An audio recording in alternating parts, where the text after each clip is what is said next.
All right, here we go. Let's talk about Milton. And obviously, this is the big storyline. This is not a Texas storm. For those of you that do have family and friends in the west central part of Florida, and I have my parents there, I have siblings, I have cousins, this is a big time storm that's going to be historic.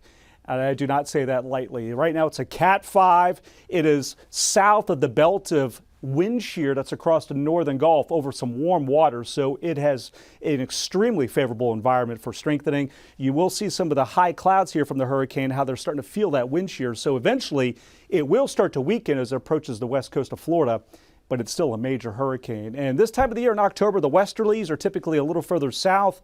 That's the reason why, unlike early in the hurricane season, we're not watching a flow pattern that would guide this across the Gulf into Texas.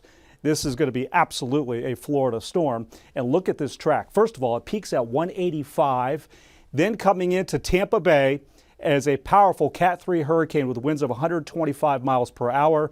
That is an extremely devastating storm surge for Tampa Bay. In fact, the water that they're looking for, the rise, is 10 to 15 feet. That's after what they just endured with Helene, was around 8 to 9 feet of water rise here for much of the Florida coastline. So you can see our future radar simulation.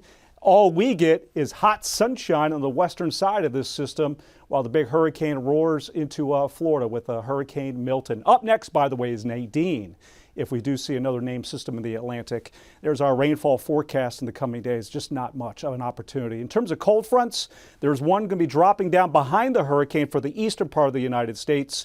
About 10 days out, we'll see if this one could try to make a run towards Texas. Raobi Rodriguez Law Weather Cam View. We've got the hot sunshine, 93 degrees here in town. So again, typically we should be closer to the mid 80s, well above that. Tomorrow's even hotter. It's a record high. 96 degrees in your Tuesday forecast, then 94 Wednesday. The only good news, if you're looking for something that's a little closer to fall, is that the mornings will get a little bit better in the lower to mid 60s. But otherwise, this is a brutal, brutal stretch and month so far with heat and no rain. You can see it out west. More of the same. Hill country have comfortable mornings. Afternoons, though, they're going to be in the 80s and 90s all 7 days. Here's our eastern zone extended forecast.